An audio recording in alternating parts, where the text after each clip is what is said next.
Qui obtiendra les droits de la Ligue 1 ? Le suspense est total et Canal+ a annoncé s'être retiré de la course. Cependant, la chaîne cryptée ne renoncera jamais à la Ligue 1 si facilement, surtout si une opportunité se présente. Silence radio toujours du côté de la Ligue ou des diffuseurs au sujet des droits TV du football français, qui sont mis en vente depuis l'automne mais pour lesquels aucune offre n'a fait mouche.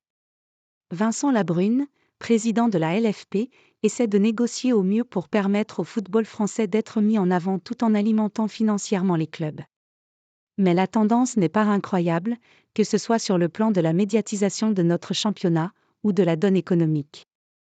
Surtout que le diffuseur principal de la Ligue 1 depuis des décennies, Canal+, n'a pas participé à l'appel d'offres et semble vouloir se détacher de cet investissement, malgré son attachement de longue date à la Ligue 1. Un retour par le biais d'autres diffuseurs est possible, mais un écho intéressant est arrivé cette semaine, par le biais d'un dirigeant de la chaîne cryptée. Canal+ suit l'appel d'offres de la Ligue 1. David Mignot, directeur de Canal+ Afrique, a été interrogé sur la diffusion par le groupe de la Coupe d'Afrique des Nations dans l'Afrique francophone, mais aussi plus globalement sur les droits TV pour lesquels la chaîne cryptée était candidate. Et dans son passage sur RFI, le dirigeant de Canal+ a dévoilé ce qui est la stratégie globale de la chaîne. Avec tout d'abord le fait que la Ligue 1 était un beau produit, qui ne laissait forcément pas indifférent.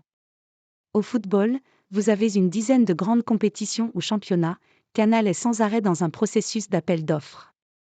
La Ligue 1, comme la Coupe du Monde 2026, est dans le canevas normal des affaires.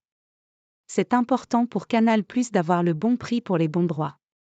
Et le cimetière des concurrents de Canal est plein de gens qui ont oublié ces règles-là, a livré David Mignot, qui a bien fait comprendre que Canal+ ne comptait pas surpayer, et que ce n'était pas dans ses habitudes.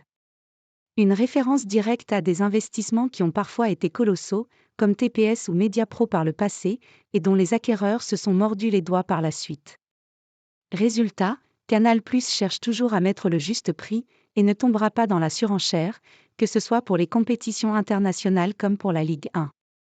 Canal+ est présent dans 50 pays, on a une approche sur les achats de droits qui est patrimoniale. La concurrence sur les achats de droits, elle est naturelle et elle fait partie du marché. On la vit très bien, on a l'habitude de la gérer. Cela fait très longtemps que la plateforme est préparée à proposer la totalité ou une partie des droits, donc on n'est pas du tout inquiet tant que les économiques restent rationnelles.